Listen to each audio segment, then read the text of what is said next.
Welcome to this Skill Builder session on academic writing style. Writing in an academic voice is central to success in higher education. It's not something that comes naturally for most people, but it is a transferable skill that you take with you once you move on from university. Academic writing has a unique style. It's not like writing an email, a story, or a journal, but you will be able to use the self-discipline and precision that it encourages in your written work when you embark on any piece of writing. The good news is that writing in an academic style is something that can be learned, but it does take practice. This presentation is intended primarily for use by undergraduates, but will be helpful for any student wishing to develop their academic writing style.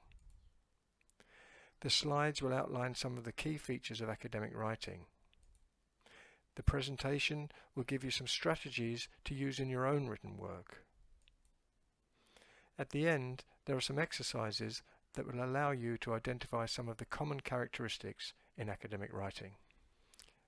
Unfortunately, there's no quick fix to learning how to write in an academic style. Like all practical skills, it takes time and effort and practice to develop. But it is a technique that you can and must use if you want to do well at university.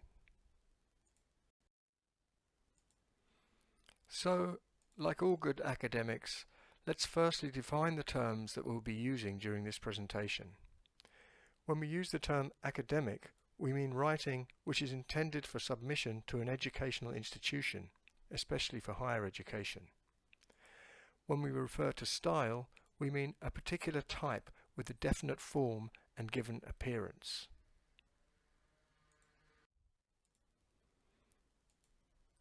So why is academic writing so important?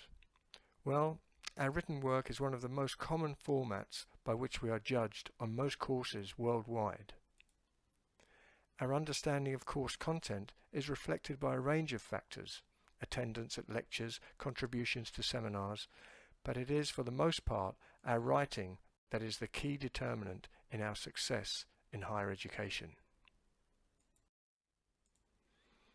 There are many aspects to successful learning at university level. We need to think about our course content, discuss our ideas with our seminar leaders, lecturers, and our peers, and we need to write about the conclusions we draw from these processes. There's an easy-to-remember ABC guide to successful academic writing. We need to be accurate in the information we include in our essays.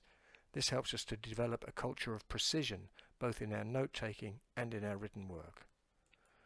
We need to keep the points we make relatively brief. There's no room for padding in a 2,000 or 3,000 word essay. And we need to be clear about what we say in our academic writing. Vague and ambiguous statements have no place in academic discourse. There are many strategies that you can use to help you become a successful academic writer. You will read many sources as part of your university studies, and while you're reading, you should take note of how an author uses language effectively, both in format and choice of vocabulary, in order to make their point and convince you of the validity of their argument, or otherwise. You will have to accept the need to write and rewrite your work, often many times, in order to achieve the narrative at which you are aiming.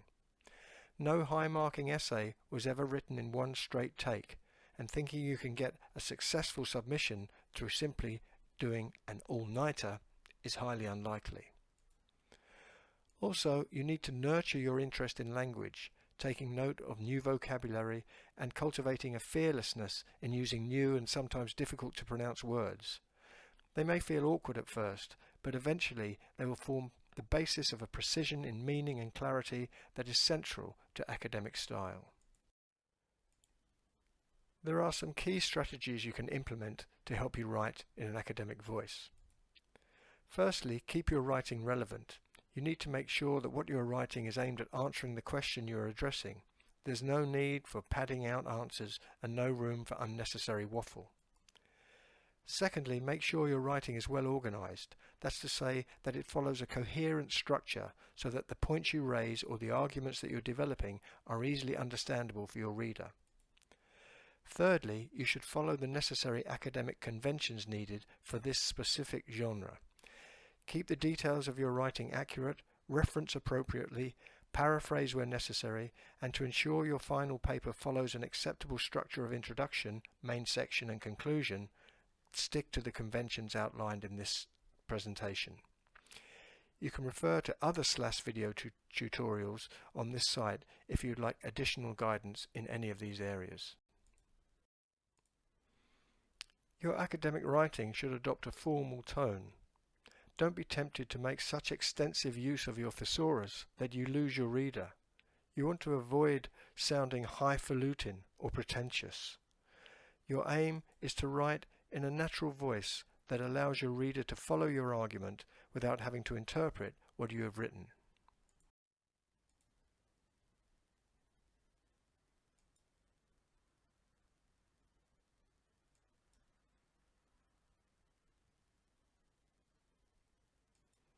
The first sentence is too informal. The use of the contracted form should be avoided in academic writing. Always use the full version, it is, did not, etc. Also, some of the language could be formalized to make it more academic in tone. The final sentence is too clever by far and very difficult to understand. Things don't need to be that complex. The best sentence here is the second one.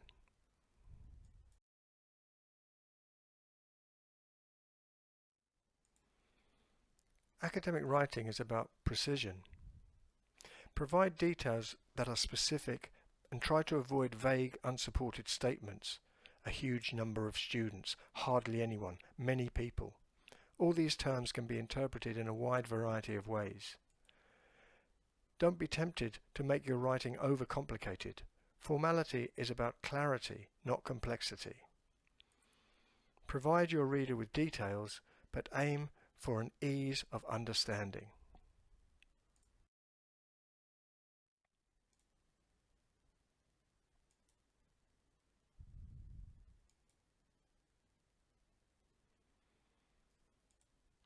The first sentence is too vague and doesn't give the detail necessary for academic writing.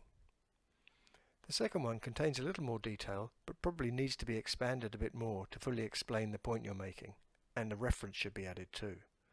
The third one is too detailed. We don't need to know that level of precision within this. Try to be objective in your writing and avoid sensational statements. You'll need to develop a carefully structured argument if you want people to agree with what you write. Consequently, it's best to adopt a neutral voice when discussing your research.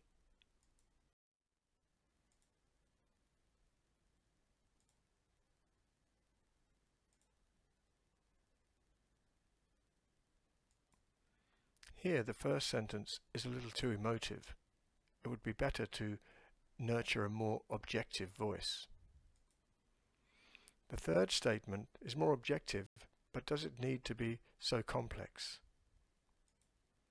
Probably the central sentence is the best one of the three here. Make sure that you fully explain all the points you raise. Don't take for granted the clarity of what you're saying. Your reader is not in your head, so may require some clarification of your argument. You should avoid making value judgments in your writing. Everything you claim must be supported with evidence.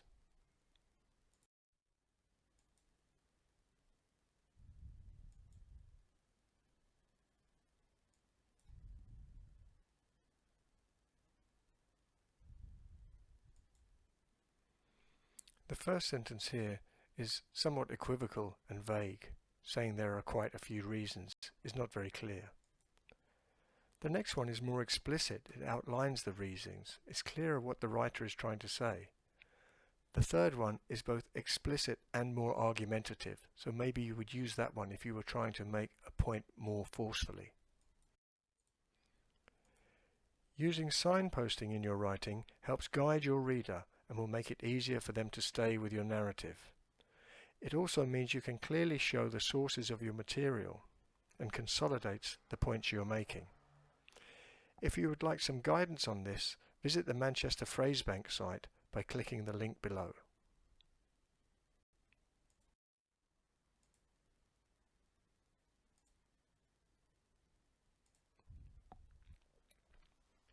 Signposting can really help your reader follow your argument. The first one signals transition from one point to the next.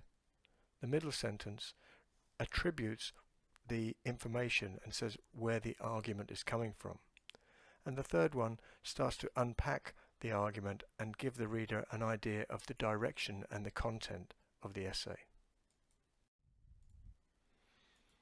Almost all claims made in academia are subject to debate and require further investigation. Therefore, it's usually to express a degree of caution about the claims you make in your writing. We refer to this strategy as hedging. Avoid being overconfident in your claims.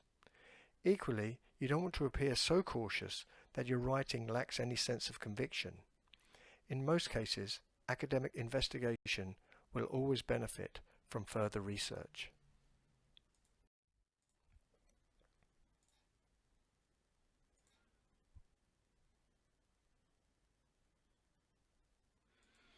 The first sentence here is overconfident.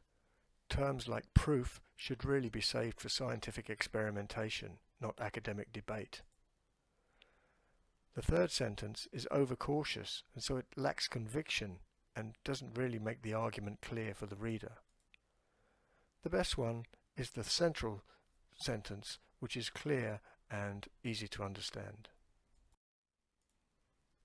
As mentioned earlier, you should always fully explain the points you make so that your reader understands your argument.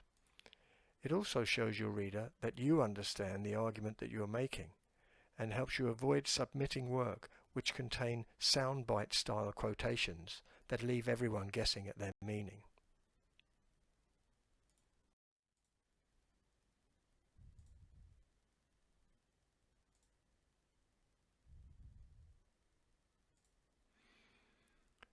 Explaining your meaning is central to academic writing style. The first one justifies your argument. The second phrase gives evidence to support the claims you make. And the third one shows that you understand what the quotation means. Remember that learning to write effectively in any style is a gradual process for most people. Developing your academic writing takes time, effort, and practice. Go easy on yourself and don't expect instant results. Writing with the ABC of accuracy, brevity, and clarity is a technique that you can continue to develop throughout your life. It's a highly desirable skill and something that will always serve you well. Make use of the feedback you receive from tutors. It's there to help you improve your style for future submissions. If you aren't getting a sense of your own progress, try reading an essay that you produced a year or two ago. That should help give you a sense of perspective. Have a look at the next slide, pause it, and make a note of any comments you make about the style of writing. You can make an assessment and check your answers with those provided at the end.